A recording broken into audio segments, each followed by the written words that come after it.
नमस्कार, स्वागत है आपका हमारे खास कार्यक्रम बड़ी खबर में। दिन की 4 बड़ी खबरों को लेकर हाजिर हूं मैं आपके सामने कंचन। पहली खबर झज्जर से है, जहां कुलाना चौक पर पृथ्वीराज चौहान की मूर्ति अनावरण को लेकर बीजेपी के प्रदेश अध्यक्ष ओम प्रकाश धनखड़ ने कमान संभाल ली है। 13 नवंबर को होने वाले इस कार्यक्रम में देश के रक्षा मंत्री राजनाथ सिंह बतौर मुख्य अतिथि के तौर पर पहुंचेंगे। तो वहीं दूसरी खबर जो है वो है भिवानी से, जहां जिले में डेंगू का खतरा है लगातार बढ़ रहा। बताया जा रहा है कि जिले में पिछले 10 दिनों में डेंगू के 17 केसेस सामने आ चुके हैं, जहां डेंगू के मरीजों की कुल संख्या 83 हो गई है। तीसरी खबर जो है वो है फरीदाबाद से, जहां एक 32 साल की युवती के साथ दुष्कर्म का मामला सामने आया है। फरीदाबाद के सेक्टर 7 के एक पार्क में युवती का अर्धनग्न शव मिलने से लोगों में दहशत का माहौल है। आखिरी और चौथी खबर जो है वो है पुंडरी से, जहां किशोर के साथ यहां कुकर्म करने का मामला सामने आया है। बताया जा रहा है कि किशोर के साथ 30 साल के युवक ने अप्राकृतिक रूप से घिनौना काम किया है। तो ये 4 खबरें हैं जिस पर आज हम यहां चर्चा करने जा रहे हैं। तो पहली खबर, झज्जर में आएंगे रक्षा मंत्री राजनाथ सिंह। दूसरी खबर, डेंगू के डंक से दहशत। तीसरी खबर, फरीदाबाद में मानवता किस तरह से शर्मसार हुई है। और चौथी खबर है, किशोर के साथ यहां एक 30 साल के युवक ने कुकर्म किया। तो इन 4 खबरों पर आज हम चर्चा करेंगे 4 बजे की 4 बड़ी खबरों में।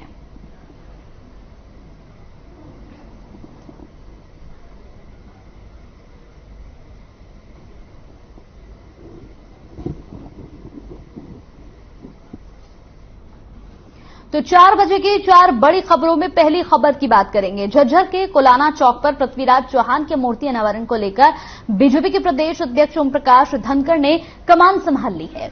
बता दें कि 13 नवंबर को होने वाले इस कार्यक्रम में देश के रक्षा मंत्री राजनाथ सिंह बतौर मुख्य अतिथि पहुंचेंगे। ऐसे में प्रदेश अध्यक्ष गुरुग्राम के वजीरपुर पहुंचे और कार्यक्रम में आने के लिए लोगों को न्योता दिया। इतना ही नहीं, धनखड़ ने पंचायत चुनाव को सिंबल पर लड़ने के फैसले को सही बताते हुए कहा कि इस बार पंचायत चुनाव में बीजेपी सभी सीटों पर जीत दर्ज करेगी। वहीं वजीरपुर के सरपंच शेर सिंह ने प्रदेश अध्यक्ष ओम प्रकाश धनखड़ को आश्वासन दिया कि इस कार्यक्रम में गुरुग्राम से करीब 5000 महिला, पुरुष और हजारों गाड़ियां जाएंगी।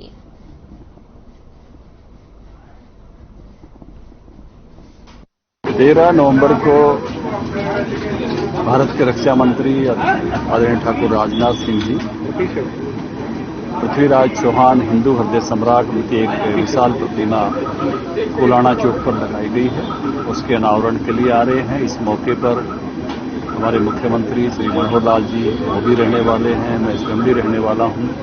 और उसी गौरवशाली कार्यक्रम के लिए कि समाज का गौरव जिन जिन महापुरुषों ने अपने अपने जीवन काल में बढ़ाया, उन सब का गौरव पूर्ण कहीं ना कहीं प्रतीक हमारे सामने हमेशा रहे।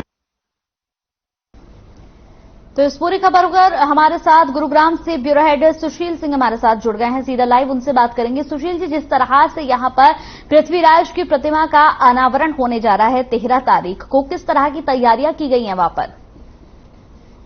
निश्चित तौर पर देखिए, झज्जर का एक कुलाना चौक है और वहां पे पृथ्वीराज चौहान की मूर्ति का अनावरण हुआ, जिसमें इसकी रक्षा मंत्री राजनाथ सिंह शिरकत करने वाले हैं। और उसको लेकर जिस तरह से तैयारियां की जा रही है वो कहीं न कहीं एक बड़ी तैयारी है। और खासकर खास धनखड़ का ये क्षेत्र है, गांव भी है और वो हल्का भी है बात जहां से वो चुनाव लड़ते हैं और इस बार चुनाव में हारा था। तो इस बहाने पूरे प्रदेश के सभी ठाकुरों को, ठाकुर समाज को न्योता दिया जा रहा है। और खुद ओम प्रकाश धनखड़ ने इस बार कमान संभाली है, लोगों के बीच जा रहे हैं और न्योता दे रहे हैं। इसी क्रम में गुरुग्राम के वजीरपुर पहुंचे थे। वजीरपुर हरसपुर जो एक गांव है वो कई ठाकुरों का, राजपूतों का गांव है और तमाम सभी राजपूतों को, वैसे तो सर्व समाज को न्योता दिया जा रहा है इस प्रोग्राम में, लेकिन स्पेशली जो ठाकुरों के गांव है वहां पे वो पहुंचे थे और पहुंचकर तमाम इलाके के ठाकुर सरदारी को उन्होंने बुलाया था उस न्योता में और सबको न्योता दिया कि किस तरह से भारतीय जनता पार्टी काम कर रही है और किस तरह से दिल्ली में नाम बदले गए ऐसे मुगल शासकों के जो नाम थे और अब पृथ्वीराज चौहान की मूर्ति का अनावरण किया जा रहा है। तो निश्चित तौर पर कहीं न कहीं देश के लिए, समाज के लिए बेहतर है और बेहतर कड़ी है।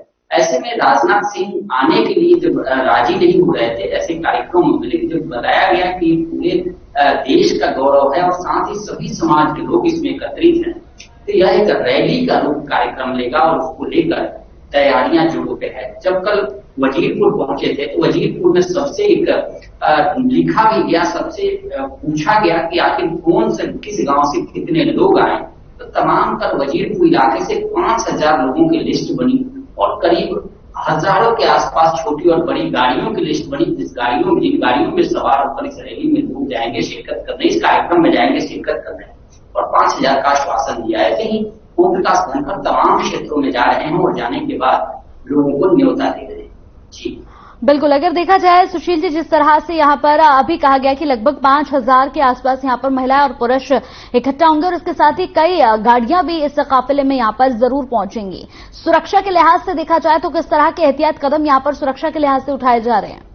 निश्चित तौर पर देखिए, राजनाथ सिंह देश के पूर्व गृह मंत्री रह चुके हैं और अभी वर्तमान में रक्षा मंत्री है, और निश्चित तौर पर जब उनका आगमन होता है तो पहले से ही सारी सुरक्षा व्यवस्था चाक चौबंद कर दी जाती है। यहाँ तक कि पत्रकारों की एंट्री, सभी पत्रकारों की एंट्री नहीं होती, उनका भी वेरिफिकेशन होता है और तमाम तरह के कार्ड्स वितरित किए जाते हैं, जिसके बाद आते हैं। क्योंकि एक कार्यक्रम है, बड़ा कार्यक्रम है, तो जो लोग भी जाएंगे उनको ब्लॉक सिस्टम बनाया गया है और वहां उस ब्लॉक में भी लोग बैठेंगे वहां, और ज्यादा से ज्यादा संख्या में आए, गाड़ियों की पार्किंग कहाँ हो और कोई असामाजिक तत्व न हो, उसको लेकर भी तमाम तरह की सुरक्षा व्यवस्था चाक चौबंद की गई है। क्योंकि एक बड़ा कार्यक्रम है और उसमें मुख्यमंत्री मनोहर लाल भी मौजूद रहेंगे, तो निश्चित तौर पर यह एक तरफ देश और प्रदेश के लिए गौरव की बात है, तो दूसरी तरफ देखा जा रहा है कि किस तरह से मूर्ति अनावरण के बहाने जो भारतीय जनता पार्टी झज्जर डिस्ट्रिक्ट में अपनी सियासी जमीन सींचेगी। अमूमन जब झज्जर का हम जिक्र करते हैं या जो जाट बेल्ट है, चाहे वो झज्जर है, सोनीपत है, रोहतक है, ये तमाम जो इलाके हैं वो कहीं न कहीं उसमें बीजेपी की सभी साबित होती आई है। और अभी नगर पालिका का पीछे जब चुनाव हुआ था स्थानीय निकाय का, उसमें देखा गया था कि बीजेपी ने कुछ अच्छा प्रदर्शन किया था, और मुझे तो लगता है कंचन तो उस प्रदर्शन के बाद ही भारतीय जनता पार्टी ने इस तरह के कार्यक्रम का, बड़े कार्यक्रम का आयोजन कर रही है। और बीजेपी का कमल किस तरह से यहाँ इस इलाके में खिले, किस तरह से जाट लैंड जो कहा जाता है कि कांग्रेस का गढ़ रहा है, वतन सिंह हुड्डा का गढ़, तो उस गढ़ में कैसे बीजेपी सेंध लगाए, तो यह भी एक मुख्य कारण है। और यह भी माना जा रहा है कि जो ओम प्रकाश धनखड़ इस इलाके से चुनाव हार गए थे, इस कार्यक्रम के माध्यम से कहीं न कहीं वो मजबूत अपने आप को करने में, अपनी पार्टी को करने में जुटे हुए हैं। जी चलिए, बहुत बहुत शुक्रिया सुशील, हमारे साथ जुड़ने के लिए, तमाम अपडेट हम तक पहुंचाने के लिए बेहद शुक्रिया आपका। तो बड़ी खबर हमने आपको ये पहले दिखाई, अब ले लेते हैं दूसरी बड़ी खबर 4 बजे की। तो भिवानी जिले में डेंगू का खतरा जो है वो लगातार बढ़ता ही जा रहा है। बताया जा रहा है कि जिले में पिछले 10 दिनों में डेंगू के 17 केसेस सामने आ चुके हैं, जहां अब डेंगू मरीजों की कुल संख्या जो है वो 83 हो गई है। बता दें कि स्वास्थ्य विभाग की 141 टीमें एंटी लार्वा अभियान और फीवर मास सर्वे में जुटी हुई है, जिसके बाद टीम ने डेंगू मच्छर का लार्वा मिलने पर 1680 घरों को यहां चेतावनी नोटिस भी जारी किया है। मलेरिया की जांच के लिए अब तक 13,783 ब्लड स्लाइड बनाई गई हैं, जिनमें से यहां पर एक की रिपोर्ट पॉजिटिव आई है। वहीं सीएमओ डॉक्टर शांडिल ने बताया कि डेंगू से बचाव के लिए घरों के आसपास पानी जमा बिल्कुल नहीं होने देना है, ताकि यहां पर एडिस और यहां पर इनफ्लाइज लार्वा उत्पन्न ना हो। इसके साथ ही उन्होंने कहा कि यहां एमसी और ग्राम पंचायत को फॉगिंग के लिए 165 लीटर एंटी लार्वा दवाई डिस्ट्रीब्यूट भी की गई है। यानी अगर हम बात करें तो प्रशासन अपनी ओर से पूरी सतर्कता यहां पर लगातार दिखा रहा है।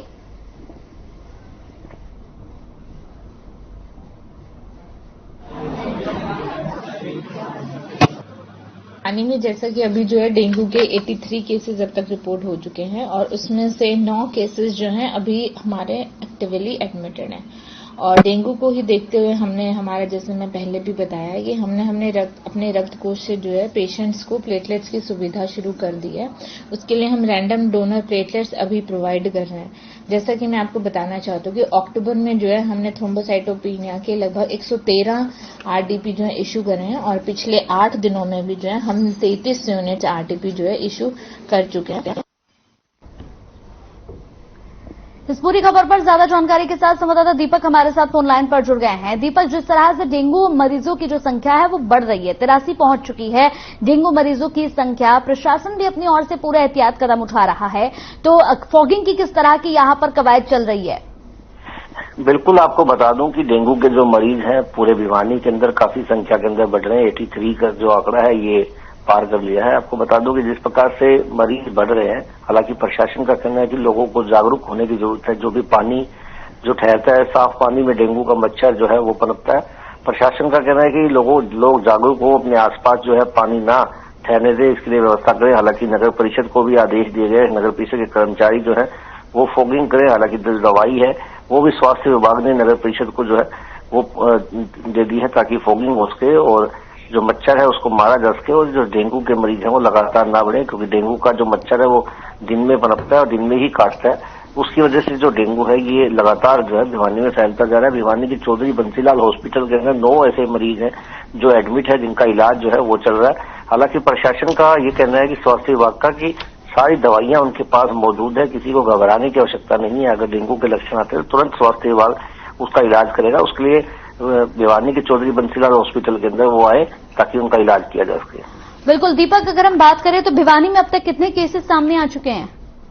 देखिए, अब तक जिस प्रकार से सरकारी रिकॉर्ड के अनुसार 83 मरीज जो है वो आ चुके हैं और जिसमें 9 अभी एडमिट है। बाकी प्राइवेट हॉस्पिटल जो है उनके अंदर भी एडमिट है और लगातार जो आंकड़ा है ये बढ़ता ही जा रहा है, क्योंकि डेंगू जो है बुरी तरीके से जो है फैलता जा रहा है। तो अब अभी तक किसी की मौत की कोई पुष्टि हुई है डेंगू को लेकर? देखिए, अभी तक ऐसी कोई सूचना जो है प्राप्त नहीं हुई है। हालांकि 9 मरीज अभी भिवानी के चौधरी बंसीलाल हॉस्पिटल के अंदर एडमिट है, उनका इलाज जो है वो किया जा रहा है। डॉक्टरों का कहना है कि सभी के सभी खतरे से बाहर है और सभी का इलाज किया जा रहा है। चलिए, बहुत बहुत शुक्रिया दीपक, हमारे साथ जुड़ने के लिए, तमाम जानकारी हम तक पहुंचाने का बेहद शुक्रिया आपका। तो अब तीसरी बड़ी खबर की हम बात कर लेते हैं, फरीदाबाद से है। फरीदाबाद में एक 32 साल की युवती के साथ दुष्कर्म का मामला सामने आया है। बताया जा रहा है कि फरीदाबाद के सेक्टर 7 के एक पार्क में युवती की अर्धनग्न शव मिलने से सनसनी फैल गई। बता दें कि आरोपियों ने युवती के साथ दुष्कर्म करने के बाद दरिंदगी की हदें पार कर दी। जानकारी के मुताबिक युवती के सिर में भी चोट के निशान मिले हैं। वहीं इस पूरे मामले में पुलिस ने कहा कि युवती का शव करीब 2 से 3 दिन पुराना है। अभी तक युवती की पहचान नहीं हो पाई है। इसके साथ ही उन्होंने कहा कि युवती के शव को कब्जे में लेकर पोस्टमार्टम के लिए सिविल अस्पताल भेज दिया गया है। फिलहाल पुलिस ने मामले की गंभीरता को देखते हुए कई टीमें गठित की और मामले में आरोपियों को जल्द से जल्द गिरफ्तार करने की कोशिश में जुटी हुई है।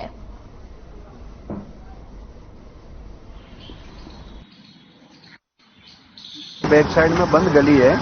शाम करीब 8 साढ़े 8 बजे सूचना मिली थी कि एक औरत की नाश खड़ी हुई है।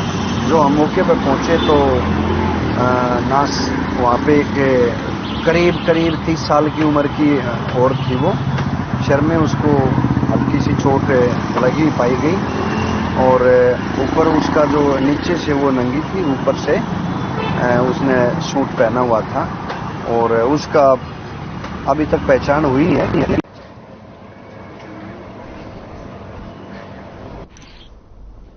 इस पूरी खबर पर हमारे साथ हमारे संवाददाता संजय जुड़ गए हैं। सीधा संजय से बात करते हैं। संजय, जिस तरह से ये पूरा मामला सामने आया है फरीदाबाद से, वाकई हैरान और शर्मनाक है ये पूरा मामला। क्या अभी तक कोई अपडेट इस पूरे मामले पर मिल पाई है? जी बिल्कुल, देखिए कंचन, जिस तरीके से ये मामला सामने आया है, पूरी जो इंसानियत है उसको शर्मसार करने वाला है। युवती के साथ पहले दुष्कर्म किया जाता है, फिर उसके प्राइवेट पार्ट को क्षतिग्रस्त किया जाता है। हालांकि जिस तरीके का ये अज्ञात सब फरीदाबाद में मिला है, इस तरीके की घटनाएं फरीदाबाद में कंचन पहले भी गुजर चुकी हैं। फरीदाबाद जो अनजान डेड बॉडी है उनको डंप करने का एक स्थान बन चुका है।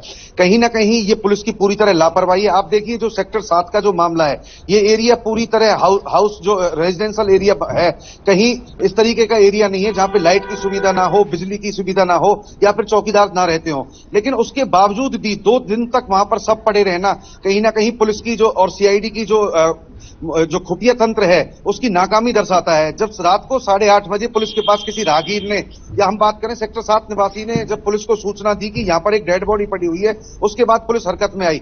देखिए कंचन, ये जो सब है, जो प्रथम दृष्टया लग रहा है ये सब कहीं और से हत्या करके, दुष्कर्म करके यहाँ पर डाला गया है, क्योंकि इसकी अभी तक किसी महिला की जो गुमशुदगी की रिपोर्ट है, इस उम्र की महिला की, उसकी फरीदाबाद में कोई सूचना नहीं है, आसपास के थानों में सूचना नहीं है। हालांकि पुलिस ने पहचान की अपील की है और अब अभी जो डेड बॉडी है उसको पोस्टमार्टम के लिए सरकारी अस्पताल बीके हॉस्पिटल में रखवाया गया है। जी कंचन। बिल्कुल संजय, अगर देखा जाए तो वाकई बेहद शर्मनाक है। इस तरह के मामले वाकई शर्मनाक होते हैं क्योंकि यहां पर पुलिस की हम लापरवाही भी कहेंगे और साथ ही साथ हम ये भी कहेंगे कि यहां जिस तरह से पुलिस ने बताया कि 2 से 3 दिन पुरानी ये लाश है, 2 से 3 दिनों तक वो पार्क में ऐसी ही पड़ गई कि अब पेट्रोलिंग के लिए कोई वहां पर नहीं पहुंचा, क्योंकि लगातार कहा जाता है कि रात के समय पुलिस वाले पेट्रोलिंग करते हैं लेकिन उनकी नजर में भी ये नहीं पड़ा। तो वाकई कई सवाल भी यहां पर खड़े करता है ये। बिल्कुल, देखिए कंचन, जो फरीदाबाद के सेक्टर्स हैं वो पूरी तरह इस तरीके से खोले जाते हैं, जो रात का समय होता है वहां पे 1 या 2 गेटों से एंट्री होती है। इसके अलावा जितनी भी सेक्टर के गेट हैं वो पूरी तरह लॉक कर दिए जाते हैं। तो जिस तरीके से ये सबका सेक्टर साथ में पाया जाना एक हैरान करने वाला है। और सबसे ज्यादा हैरानगी इस बात की है कि 2 से 3 दिन तक, अभी 2-3 दिन बताए जा रहे हैं, सब में से बदबू आनी शुरू हो गई थी। हो सकता है सब और भी 4 दिन पुराना हो, 5 दिन पुराना हो। अभी एफएसएल की जो टीम है वो मौके पर पहुंची थी, उन्होंने सारे साक्ष्य भी जुटाए हैं। लेकिन कंचन, हैरान करने वाली बात है कि फरीदाबाद स्मार्ट सिटी है, जगह जगह यहाँ पर कैमरे लगे हुए हैं, सेक्टर्स में जितना भी एरिया है वहां पर कैमरे लगे, सीसीटीवी बिल्कुल, मैं आपसे यही सवाल अभी पूछना चाह रही थी संजय कि जिस तरह से सेक्टर 7 में ये शव मिला है, क्या वहां पर सीसीटीवी कैमरे नहीं है? सीसीटीवी कैमरों में कुछ नहीं मिल पाया है? देखिए, पुलिस और एफएमडीए के अनुसार, एफएमडीए जो फरीदाबाद की डेवलपमेंट अथॉरिटी है उसके अनुसार फरीदाबाद का चप्पा चप्पा कैमरे की जद में है। लेकिन कैमरे की जद में होने के बाद जिस तरीके से ये अपराध हो रहे हैं, इससे पहले भी कुछ ऐसे अपराध हुए। एक बच्ची की रेलवे स्टेशन पे लाश पाई जाती है, 6 से 7 महीने से भी ज्यादा समय बीत चुका है, उसकी आज तक शनाख्त नहीं हुई है, उसके आरोपी नहीं पकड़े गए। हालांकि उसके साथ भी रेप की पुष्टि हुई थी। लेकिन ये जो मामला कंचन सामने आया है, बिल्कुल सेक्टर के बीचों बीच का एरिया है। सीसीटीवी यहाँ पर हर एरिया में लगे हुए हैं, घरों पे लगे हुए हैं, और पुलिस दावा करती है कि जितनी भी सड़कें हैं वो सब बिल्कुल पुलिस के तीसरी आंख के पहरे में हैं। लेकिन बावजूद इसके इस तरीके के लेकिन संजय, यहाँ सवाल ये भी खड़ा होता है संजय यहाँ पर कि तीसरी आंख तो है यहाँ पर पुलिस की, लेकिन क्या वो तीसरी आंख खुली हुई भी है? सारे अगर कैमरे चल रहे हैं हर तरफ, जिस तरफ कैमरे लगाए गए हैं, अगर ये सारे कैमरे चल रहे हैं तो फिर गिरफ्तारियां क्यों नहीं हो पाती हैं? जी बिल्कुल कंचन, जब पुलिस कभी प्रेस कॉन्फ्रेंस करती है या बड़े अधिकारी जो एफएमडीए के हैं वो प्रेस कॉन्फ्रेंस करते हैं, तो उस समय वे बड़े बड़े दावे करते हैं कि हमारा जो फरीदाबाद है पूरी तरह स्मार्ट हो चुका है, अपराधी यहां से अपराध करके नहीं भाग सकता है। लेकिन जब इस तरीके की घटनाएं होती हैं और तफ्तीश की बारी आती है तो पता चलता है कि फला कैमरा खराब था, फला कैमरा खराब था। तो कहीं ना कहीं तो ये पुलिस प्रशासन है और एफएमडीए की जो टीम है ये पूरी तरह आपस में सामंजस्य नहीं बैठा पाई है। फरीदाबाद की सुरक्षा अभी भी बिल्कुल संदिग्ध नजर आती है। जब भी कोई वारदात हो जाती है, अपराधी नहीं पकड़े जाते हैं, पुलिस को बहुत ज्यादा मशक्कत करनी पड़ती है। हमारा पुलिस की जो निष्ठा है उस पर संदेह नहीं कर रहे, लेकिन जब उनके पास साधन ही नहीं होंगे, जब उनके पास में तंत्र ही नहीं होगा, क्योंकि वो तीसरी आंख के भरोसे अब पुलिस पूरी तरह रहती है, अगर तंत्र ही नहीं होगा तो ये अपराधी अपराध करके भागने में सफल ही रहेंगे। जी कंचन। बिल्कुल संजय, जिस तरह की ये घटनाएं सामने आ रही हैं लगातार, फरीदाबाद में पहला केस नहीं है, इससे पहले भी कई केसेस सामने आ चुके हैं। बिल्कुल सही आपने कहा कि स्टेशन पर एक छोटी बच्ची की यहां पर डेड बॉडी भी मिली थी। तो जिस तरह से लगातार ये केसेस सामने आ रहे हैं, इन्हें देखकर ये कहना तो लाजमी सा होगा कि महिलाएं आज भी खुद को सुरक्षित महसूस नहीं कर सकती हैं। देखिए, जब देश में मोदी जी ने नारा दिया था बेटी बचाओ बेटी पढ़ाओ, तो हरियाणा उसमें सर्वप्रथम था, जहां पे बेटियों को सुरक्षा प्रदान की, महिला थाने खोले गए। लेकिन इन सब कवायद के बावजूद आखिर आज हम खड़े कहां पर हैं? नतीजा क्या निकला? आखिर सोचने की बात है, जब महिलाओं के साथ इस तरीके की दरिंदगी होगी, अपराधियों में खौफ नहीं रहेगा, तो कहीं ना कहीं जो महिलाओं की सुरक्षा है वो अभी तक अधूरी है। अभी हम बात करें और महिलाओं की सुरक्षा की, लड़कियों की सुरक्षा की, लगातार पुलिस ऐसे मंचलों को यहां पर पकड़ती है जो लड़कियों के साथ में छेड़छाड़ करते हैं। स्कूल कॉलेजों के आगे जो महिला पुलिस है वो सादा वर्दी में तैनात रहती है। देखिए, प्रशासन में लगातार प्रयास करता है, पुलिस लगातार प्रयास करती है, बावजूद इसके जब ये घटनाएं नहीं रुकती हैं, सरकार और पुलिस प्रशासन के सहयोग के बावजूद भी, तो कहीं ना कहीं जो शक्की सुई जाती है वो इस पे जाती है कि अपराधियों का जो तंत्र है वो पुलिस के तंत्र से ज्यादा मजबूत नजर आता है। चलिए, बहुत बहुत शुक्रिया हमारे साथ जुड़ने के लिए। तो ब्यूरो हेड हमारे साथ संजय जुड़े थे सीधा। संजय ने हमें बताया कि किस तरह से यहां पर पुलिस प्रशासन पर ही सवाल उठ रहे हैं। अब 4 बजे की 4 बड़ी खबरों में वक्त हो गया है चौथी और आखिरी बड़ी खबर का, जो कि पुंडरी से है। पुंडरी में यहां किशोर के साथ कुकर्म करने का मामला सामने आया है। बताया जा रहा है कि यहां पर किशोर के साथ 30 साल के युवक ने अप्राकृतिक रूप से घिनौना काम किया, जिसके बाद किशोर ने 30 साल के युवक के खिलाफ शिकायत दर्ज कराई। साथ ही उन्होंने कहा कि एक 30 साल के युवक ने अप्राकृतिक रूप से घिनौना काम किया है। पुलिस ने किशोर का मेडिकल कराया और पीड़ित किशोर के परिजनों ने पुलिस से आरोपी के खिलाफ सख्त कार्रवाई करने की मांग की है। वहीं चौकी प्रभारी शमशेर ने बताया कि आरोपी के खिलाफ धारा 365, 370 और पोक्सो एक्ट के तहत मामला दर्ज कर लिया गया है। जांच के बाद आरोपी के खिलाफ कार्रवाई की जाएगी।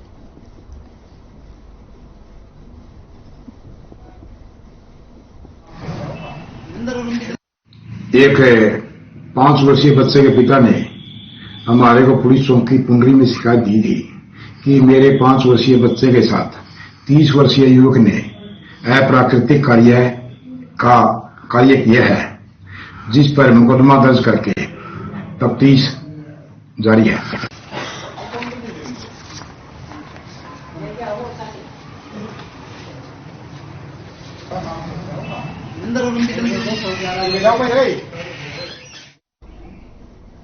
तो पुंडरी से संवाददाता विजय मंगलानी हमारे साथ फोनलाइन पर जुड़ रहे हैं, उनसे बात कर लेते हैं। विजय, जिस तरह से ये पूरा मामला सामने आया है, जहां पर एक 5 साल के मासूम बच्चे के साथ कुकर्म की घटना की गई है, 30 साल का ये युवक है, क्या अभी तक इसकी गिरफ्तारी हो पाई है? कुछ अपडेट मिल रहा है?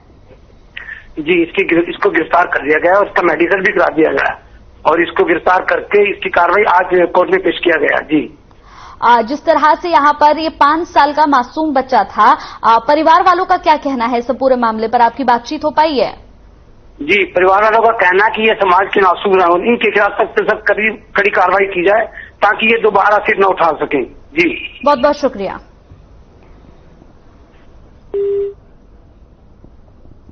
तो किशोर के साथ कुकर्म का पूरा मामला है ये। पुंडरी से बड़ी खबर, युवक ने घटना को अंजाम दिया। 30 साल का ये युवक है जिसने इस घटना को अंजाम दिया है।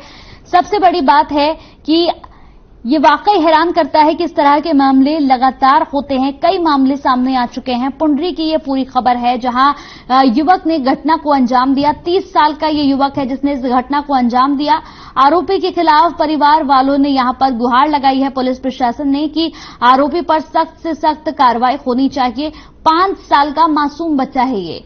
5 साल के मासूम के साथ यहां पर 30 साल के इस युवक ने कुकर्म की घटना को अंजाम दिया। हालांकि उसे गिरफ्तार कर लिया गया है। पुलिस ने अपनी जांच पड़ताल भी इस पूरे मामले पर तेज कर दी है। गिरफ्तार करने के बाद यहां पर उसे मजिस्ट्रेट के सामने पेश भी किया गया।